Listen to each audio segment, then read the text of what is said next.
Баршаңызға қайырлы күн. Сіздермен дәмді тағамдар каналы. Бүгін асқабақпен манты дайындайтын боламыз.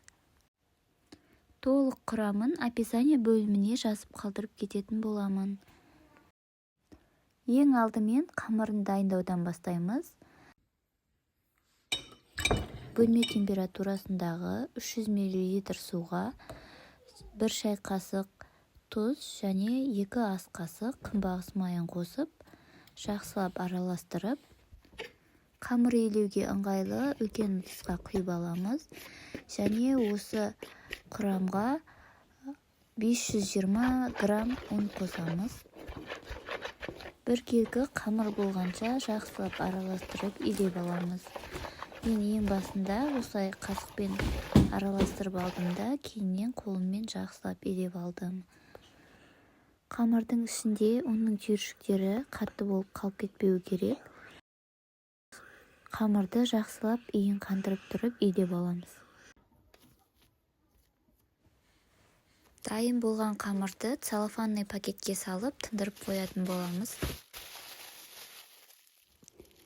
Енді салмасын дайындап аламыз. Ол үшін бір асқабақты жуып, қабығынан тазартып, осылайынша аршып аламыз.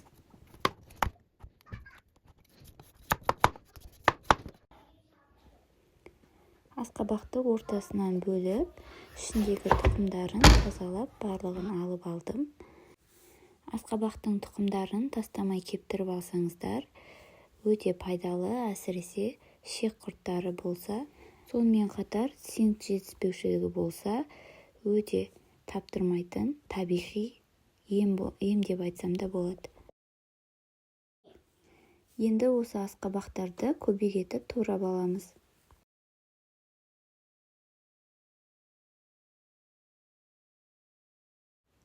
Менде барлығы 680 грамм асқабақ болды. Қамырды илегеннен 10-15 минуттай уақыт өткеннен кейін қамырымызды тағы да бір илеп қоямыз. Орташа көлемдегі 3 бас пиязды алып, көбейтіп, ұсақтап турап аламыз.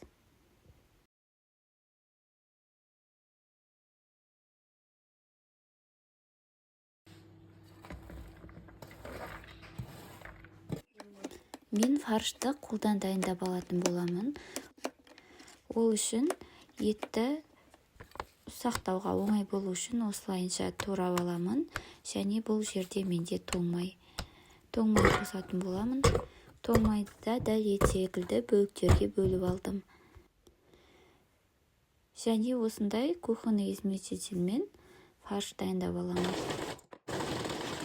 Егер де сіздерде дайын фарш болса, қолдансаңыздар болады. Бұл жерде менде 600 грамм фарш болды.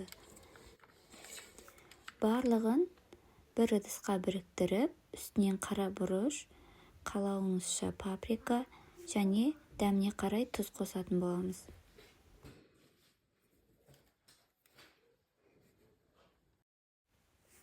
Үстіне 3 ас қасық күнбағыс майын қостым және барлығын жақсылап қолыммен араластырып алдым.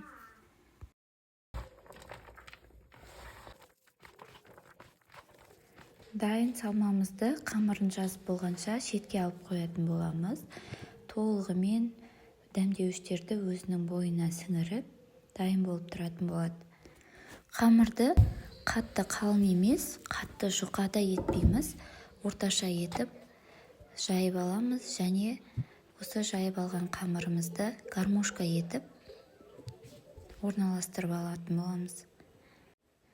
Және де дәл видеода көрсетілгендей етіп барлығын кесіп аламыз.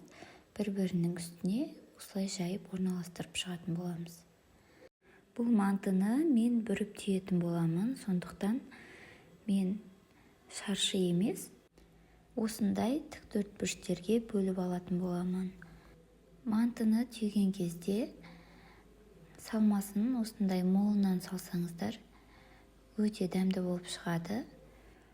Ең алдымен қамырдың 2 бұрышын ортасына алып келеміз. Одан кейін дәл ортасын тауып қолымызбен түйіп аламыз. Ары қарай кезектесе отырып, екі шетінен қамырды біріктіріп отырып, мантыны түйіп аламыз. Дәл осылай барлық мантыларымызды түйіп алатын боламыз. Мантыға малдың майын, құйрық майды қосып жасасаңыздар, өте керемет, ерекше дәмді болып шығады.